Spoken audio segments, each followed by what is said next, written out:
Hello, welcome back to HOMEBIRTH's Doula Diaries. This is video 3 of a 3-part series where I share with you my personal birth stories.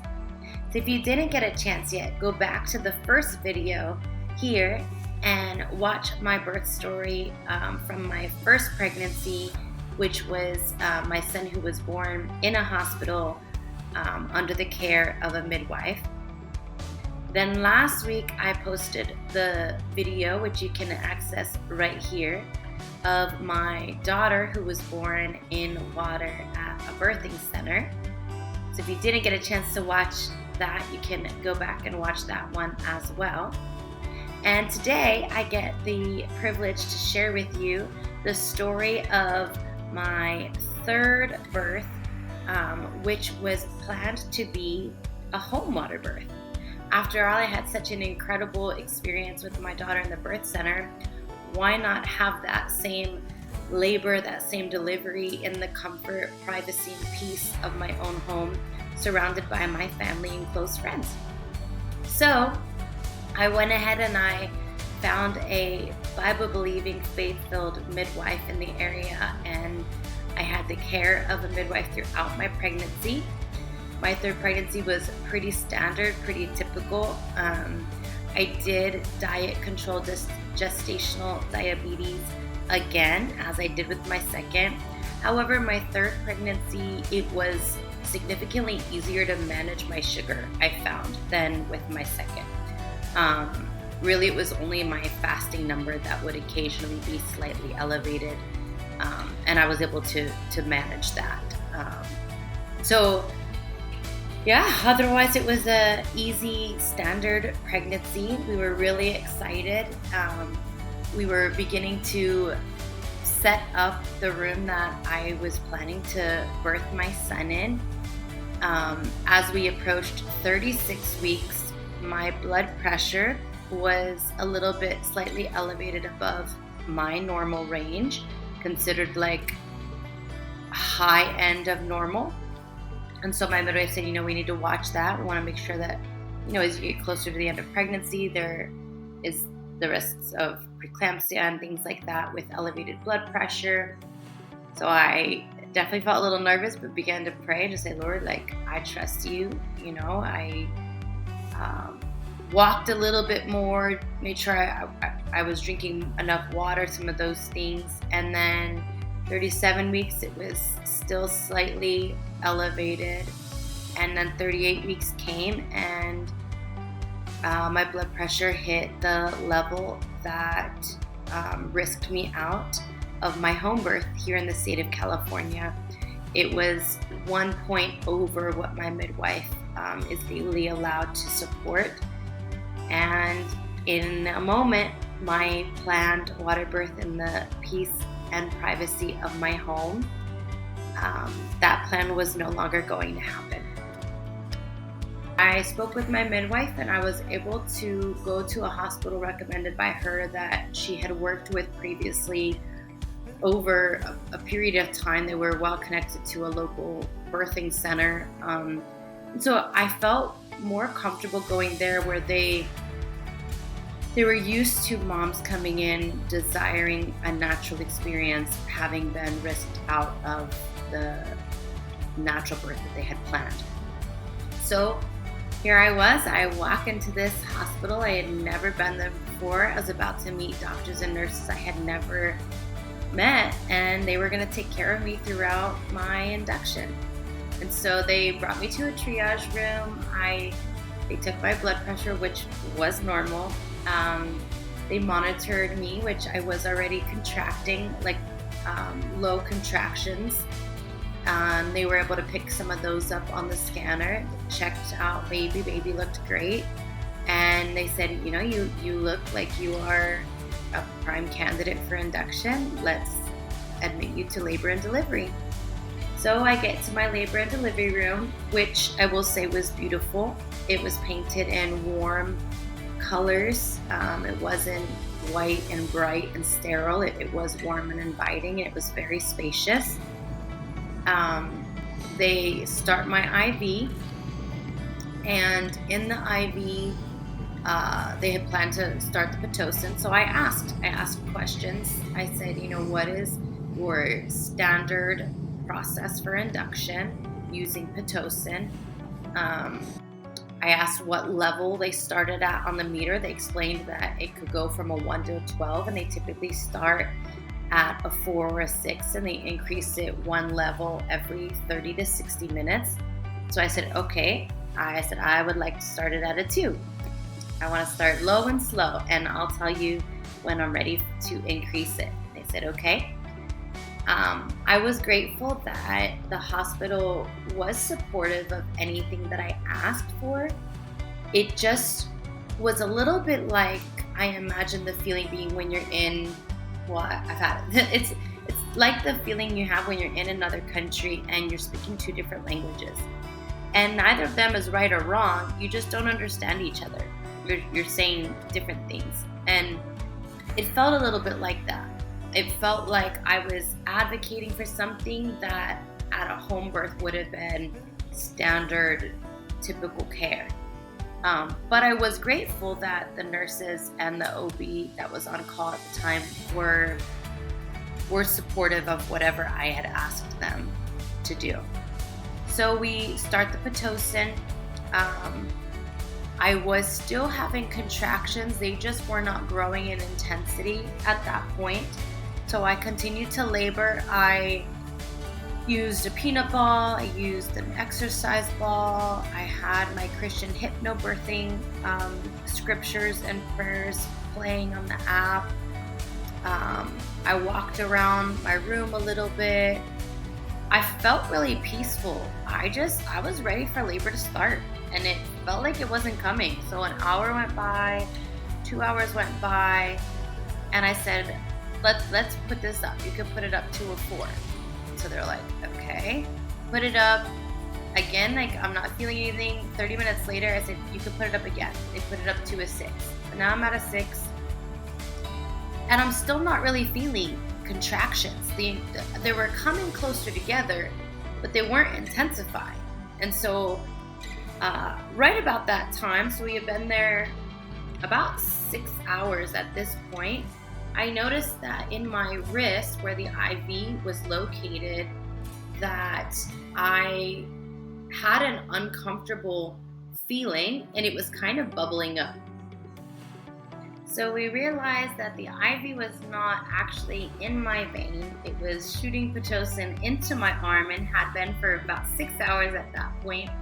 My husband, in his great sense of humor, looked at me and said, at this point, your arm could birth the baby. So the nurse comes in, and they get the IV put in my hand, my other hand, instead of in my wrist here. And then I'm like, wait a minute, Pitocin's up at a 6. Put it down, put it down. So she puts it down to a 2. And they get the Pitocin actually in my vein. An hour later, I let them put it up to a 3. About 30 minutes later, I let them put it up to a 4, because at this point, I was kind of getting ready to feel labor. I'm like, okay, I'm ready for this now. Baby had been looking great. And so I was at a 4. I had now been actually on the Pitocin for 2 hours.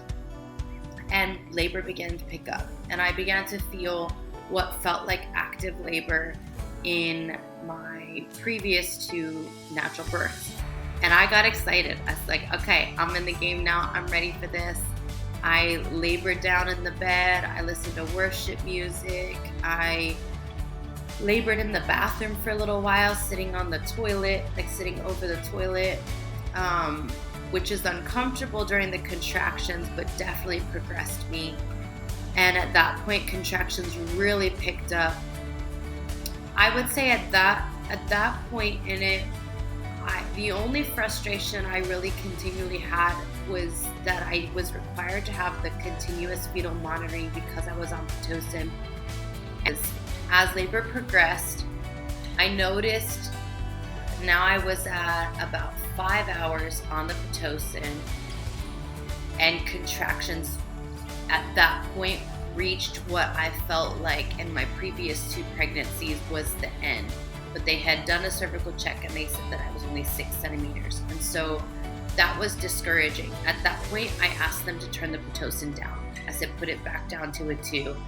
I was relatively confident that my body was already in active labor and turning it down wasn't going to stop labor, but I was a little nervous to totally turn it off and stall labor. So I put it back down, and the OBGYN came in and she said, you might like to labor on your knees.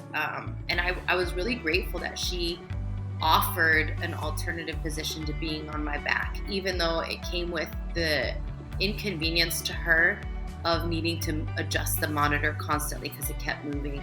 I was grateful that she was willing to be inconvenienced so that I could labor in a position that was different than the standard being on my back. And so I really appreciated that. I labored for a few contractions that way, but it quickly intensified the pressure and the contractions, and I laid back down on my side with a peanut ball between my legs, and that was the first moment that I felt pressure with a slight urge to push. And I was a little bit stuck in my head that they had said I was only 6 centimeters, but I was feeling some of these signs intuitively that I know signal transition. And so I whispered to my husband, pray with me through these contractions. I'm feeling pressure. I'm feeling pushy. And he looked at me like, what? I was like, I might push. Don't say anything. And he jokes like, what were you going to do? Birth the baby on the bed without the doctor seeing you? Like, I don't know what I thought I was going to do. But he laughs about it to this day. So contractions were super intense at this point. I'm not going to lie. Everything in me wanted to be submerged in the water. I did. I desperately was just like, all I want is to be in a tub right now. It wasn't an option. So instead, I used my faith. I asked my husband to pray in tongues. We were baptized in the Holy Spirit, and it eased my discomfort when he prayed in tongues or prophetically prayed over our son. And that carried me through transition. I had worship music playing. I had the Christian HypnoBirth app tracks rotating, and hearing my husband pray over our baby. It got me through transition, and I was able to lay on my back. The OB came in and she said, you are ready to push. We're ready to have this baby. She said, I'm going to move your hips lower to the bed. I'm going to put up these stirrups. You can use them or you don't have to. They're there if you want them. Push how you want to push. And I was so grateful for that she allowed me to push how I wanted to push. I pushed through, I think, 3 contractions, and then she looked at me and she said, your baby's ready. Give me a good push, and your baby's going to come out. I put my legs in the stirrups. I gave one good push with that next contraction, and my baby was born. Very quickly after my baby was born, the placenta came out. I was surprised by how quickly it was birthed. I almost wondered if it came out with him. It was really fast, but I felt fine. I didn't need anything. I didn't have any hemorrhaging. I didn't have any complications after it. The rest of it was totally fine. I had a very, very minor tear. I needed 2 stitches for that healed very easily. It wasn't a concern. What really blew my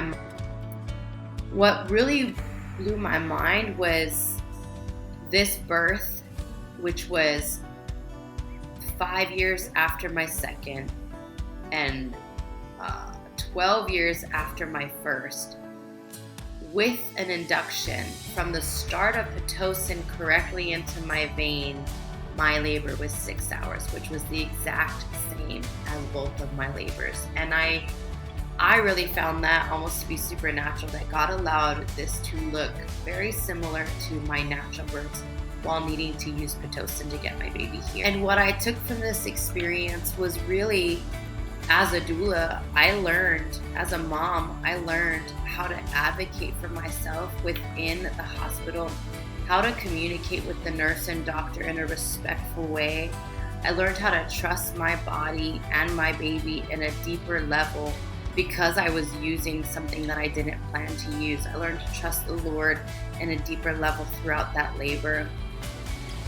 I don't know if I'm going to have another baby. That's up to the Lord. what I do know is if I do, it will 100% be planned again to be birthed at home. I've learned some things even since that birth a couple of years ago on some of the potential reasons my blood pressure might have been doing that at 36 to 38 weeks and then normalize. There are studies showing that that could be an early preparation sign for labor. And if we give our body time, it will regulate and won't continue to rise. So I like that each opportunity, each birth becomes another way to learn, another tool I can use. I will say that throughout that entire labor, even using Pitocin, it never reached a point that I felt I couldn't bear it. And my blood pressure was never elevated. The whole time I was there, it stayed normal. I had no risks.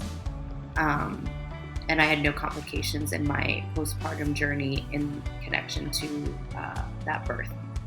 So I want to share with all of you a word of encouragement that I wholeheartedly support you in the birth plan that you want to work for. And I believe in preparing for the labor and the birth you desire.